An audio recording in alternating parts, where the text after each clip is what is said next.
Henry Ford didn't just build cars, he built an empire by outmaneuvering rivals and refusing to share control. And he started learning how to do it when he was still a farm boy who hated everything about farm life. On July 30th, 1863, near what is now Dearborn, Michigan, Henry Ford was born into a world of horse-drawn plows and endless chores. But while other farm kids accepted their fate, Henry was plotting his escape from the moment he could hold a wrench. The Ford family farm stretched across 80 acres of Michigan soil that demanded backbreaking labor from sunrise to sunset. Henry's father, William Ford, had immigrated from Ireland with dreams of prosperity through hard work and traditional values. He expected his eldest son to follow the same path, inheriting the land and the life that came with it. Henry had different plans. At age 12, Henry made a discovery that would change everything. In July 1876, near his home, Ford saw a portable steam engine operated by a local farmer. The massive machine moved without horses, mules, or human muscle. While his father saw a noisy contraption that spooked the horses, Henry saw freedom on wheels. He sprinted toward the machine and peppered the operator with questions. How did it work? How fast could it go? Could he touch the engine? The farmer was amused by the boy's intensity and let Henry examine the engine. Henry studied every detail he could see. That night, lying in his bed at the family farm, Henry couldn't sleep. He'd seen his way out, and it ran on steam and steel. The next morning, Henry began building small working engines from scrap and whatever parts he could find around the farm. When he tested one of his early homemade engines in the family kitchen, it startled his parents. But Ford was thrilled. He'd proven that he could harness the same power that moved that road engine. By 15, Henry had taught himself to repair watches with homemade tools, earning extra money that he hid from his father. But watches were just practice. His real obsession was engines, and Detroit was where engines lived. In 1879, at 16, Henry made his first bet on himself. Against his father's furious objections, he walked away from the family farm and headed to Detroit with nothing but a few dollars and an unshakable belief that machines would set him free. Detroit in 1879 was a city of opportunity for anyone willing to work with their hands. But Henry quickly learned that wanting something and getting it were two different things. His early shop jobs didn't last long. Henry was young, impatient, and already convinced he could do things better. He found work at the Flower Brothers machine shop, where he spent his days repairing steam engines and his nights studying every mechanical drawing he could find. When other workers went home, Henry stayed behind, taking apart engines piece by piece to understand how they worked. At the Detroit Dry Dock Company, Ford learned precision machining techniques that later influenced his ideas about interchangeable parts. More importantly, he learned that the difference between success and failure often came down to who was willing to work longer, think harder, and take bigger risks than their competition. In 1882, Henry returned to the family farm, but not in defeat. He'd made a deal with his father. He'd work the farm during planting and harvest seasons if he could also run a sawmill and repair steam engines for neighboring farmers during the rest of the year. For the next few years, Henry operated portable steam engines throughout southeastern Michigan, building a reputation as the man who could fix anything mechanical. But steam engines were yesterday's technology. Henry had heard rumors about something revolutionary: internal combustion engines that ran on gasoline instead of steam. In 1891, Henry took a job as an engineer with the Edison Illuminating Company in Detroit, working the night shift so he could spend his days experimenting with gasoline engines. By 1894, he had risen to chief engineer at the Edison Illuminating Company. His supervisor, Alexander Dow, became a mentor who encouraged Henry's mechanical experiments. In December 1893, in a workshop behind his Detroit home, Ford successfully started his first gasoline engine. The single-cylinder engine ran for exactly 30 seconds before sputtering to a stop, but those 30 seconds changed everything. Henry had proven to himself that he could build his way out of any situation. But knowledge without opportunity was worthless, and Henry was about to learn that the biggest obstacles to success often came from the people who were supposed to help you. Over the next 3 years, Henry refined his engine design and began building his first automobile. Working in a brick shed behind his house, He constructed what he called the Quadricycle, a lightweight carriage powered by a two-cylinder gasoline engine. The vehicle was a masterpiece of practical engineering, but there was one problem: it was too wide to fit through his workshop door. He didn't hesitate. He grabbed a sledgehammer and knocked out the brickwork himself to let the machine breathe. At 2 a.m. on June 4, 1896, the Quadricycle finally rolled into the street. But building a car and building a business were entirely different challenges.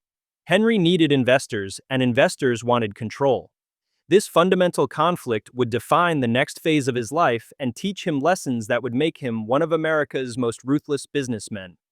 In 1899, Henry attracted the attention of wealthy Detroit investors led by William Murphy, who formed the Detroit Automobile Company with Henry as chief engineer and a capitalization of $150,000. The investors wanted Henry to build cars quickly and cheaply, using existing designs and proven methods. Henry wanted to perfect his designs even if it took longer and cost more money. The conflict was immediate and bitter.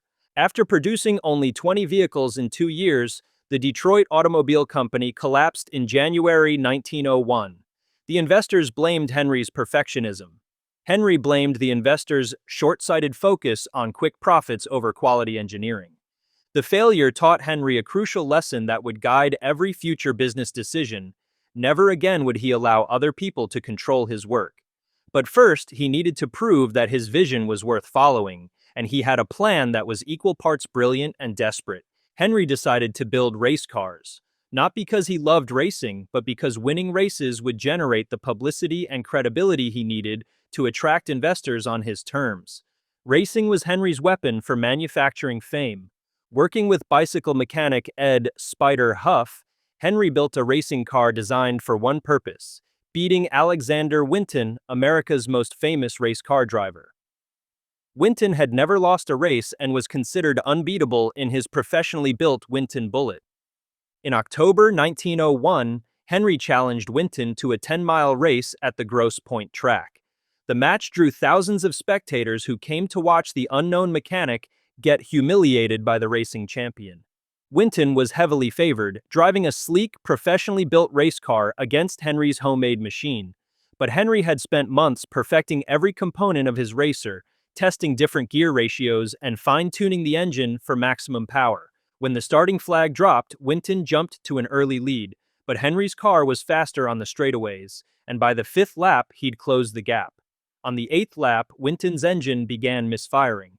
As the champion's car faltered and smoked, Henry pushed his homemade racer to the limit, roaring past Winton to the cheers of the stunned crowd. He didn't just win, he won by half a mile. The victory made headlines across the country.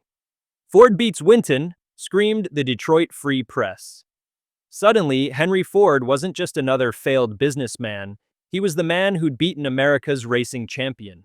Investors who'd previously ignored him now competed for his attention. But Henry had learned from his previous mistakes. When Ford Motor Company was formed on June 16, 1903, Ford held only a minority stake, but he was determined to control engineering decisions. The other investors thought they were getting a talented engineer who'd learned to be more practical. They had no idea they'd just partnered with a man who was planning to revolutionize not just the automobile industry, but the entire concept of manufacturing. Henry's plan was audacious in its simplicity: build one car so well and so cheaply that everyone in America could afford it. While his competitors offered dozens of models in multiple price ranges, Henry would bet everything on a single design. The Model T, introduced on October 1, 1908, was Henry's masterpiece of practical engineering. It featured a 177 cubic inch 4-cylinder engine that produced 20 horsepower, enough to propel the 1,200-pound car at speeds up to 40 miles per hour. But the real genius wasn't in the specifications, it was in the design philosophy. The Model T was simple enough for farmers to repair with basic tools, tough enough to handle terrible roads, and reliable enough to start every morning in any weather. Traditional automobile manufacturing was essentially custom craftsmanship. Skilled workers hand-fitted each component, filing and adjusting parts to make them work together. Every car was slightly different, and production was slow and expensive. To make it happen, his engineers, Men like Charles Sorensen drew inspiration from an unlikely place, the disassembly lines of Chicago slaughterhouses. They realized that if you could take a cow apart on a moving hook, you could put a car together on a moving belt. Throughout 1913, they perfected this moving assembly line at the Highland Park plant, transforming automobile production forever.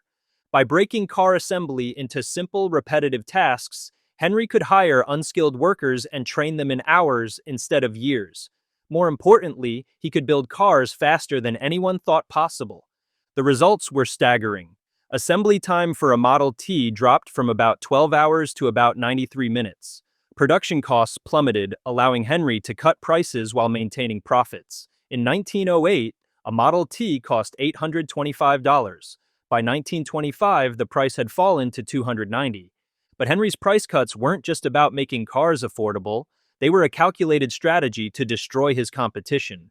Every time Ford lowered prices, smaller manufacturers were forced to choose between matching Ford's prices and losing money, or maintaining their prices and losing customers. Companies like the Pope Manufacturing Company found themselves trapped in a vice that tightened with every Ford price reduction. One by one, Henry's competitors either went bankrupt or were absorbed by larger companies. The Winton Motor Carriage Company, whose founder Henry had beaten in that crucial 1901 race, ceased automobile production in 1924. The $5 day, announced on January 5, 1914, was perhaps Henry's most brilliant strategic move, though it was widely misunderstood as worker-friendly generosity. Part of that $5 a day, about double the typical wage, depended on meeting Ford's strict moral and behavioral standards. First, he eliminated worker turnover that was costing Ford millions in training expenses. The Highland Park plant had been losing workers as fast as it could hire them, with annual turnover nearly 400%. Second, he created a workforce that could afford to buy the cars they built, expanding his customer base. Third, he attracted the best workers from competing manufacturers, weakening his rivals while strengthening Ford. The strings attached to that extra money revealed Henry's true nature. Workers had to submit to home inspections by Ford's sociological department, a 200-person organization that monitored employees' personal lives, spending habits, and moral behavior. Investigators visited workers' homes unannounced, checking for cleanliness, sobriety, and proper family values. Workers who failed inspections didn't just lose the bonus, they often lost their jobs. Henry wasn't paying workers more out of kindness. He was buying the right to socially engineer his employees into ideal Americans. Ford's resistance to unionization lasted longer than any major automaker. When organizers tried to gain a foothold at the River Rouge plant, Ford's security forces met them with violence. The 1937 Battle of the Overpass saw Ford's men brutally attack United Auto Workers organizers, including union leader Walter Reuther, in full view of newspaper photographers. By 1919, Ford Motor Company was generating enormous profits, earning over $60 million annually. But Henry faced a new problem: minority shareholders who wanted their share of those profits paid out as dividends. The Dodge brothers, John and Horace, who owned 10% of Ford's stock, sued to force dividend payments. When they sued him for withholding dividends, Ford testified that he wanted to reduce prices and expand production, not maximize profits for shareholders. The court ruled against him, but Ford didn't fold. In December 1918, Henry announced his resignation from Ford Motor Company and his intention to start a new company that would build cars even cheaper than the Model T. The threat was clear. Existing Ford shareholders could either sell their stock to Henry at his price or watch their investment become worthless when his new company destroyed Ford. The bluff worked perfectly. By July 1919, using a series of shell companies and high-stakes pressure to hide his tracks, Henry and his son Edsel bought out the terrified minority shareholders for nearly $106 million. Henry Ford now owned 100% of the company, completing his transformation from a farm boy with a wrench to the undisputed king of an industrial empire. But Henry's greatest strength, his unwillingness to compromise or share control, would eventually become his greatest weakness. The same stubborn determination that had built his empire would nearly destroy it. Throughout the 1920s, while Ford continued building Model Ts with only minor modifications, Competitors like General Motors were developing new models with features that customers increasingly demanded: electric starters, better brakes, closed bodies, and multiple color options. Alfred P. Sloan, who became president of General Motors in 1923, implemented a strategy of planned obsolescence and annual model changes that directly challenged Ford's philosophy of building one perfect car forever. Henry dismissed these innovations as unnecessary complications. "Any customer can have a car painted any color so long as it's black," he famously declared, but customers were proving they wanted choices Henry refused to provide. Even as sales collapsed, Ford insisted the Model T was perfect. Dealers pleaded, executives warned him. His own son pushed for change. Ford refused, betting the company's future on his own judgment. By 1926, Model T sales were declining rapidly as customers flocked to more modern designs from Chevrolet, Chrysler, and other manufacturers. Ford dealers begged Henry to modernize the car or introduce new models, but he refused to admit that his perfect car might need improvement. The crisis came to a head in May 1927 when Ford was forced to shut down production for 6 months to retool for the Model A. During those 6 months, General Motors captured market share that Ford would never fully recover. The Model A featured mechanical brakes, a 200 cubic inch four-cylinder engine, and multiple body styles in several colors. But Ford never again dominated the automobile industry the way it had during the Model T era. Henry had learned that even the most successful gambles eventually run their course, and the price of being wrong could be measured in millions of lost sales and thousands of lost jobs. Henry Ford died on April 7, 1947, during a power outage at his Dearborn estate. The man who'd electrified American industry passed away by candlelight, a fitting end for someone who'd spent his life moving between the past and the future. Henry Ford had proven that in America, the biggest gambles could yield the biggest rewards. But he'd also demonstrated that success without adaptability was just another form of failure waiting to happen.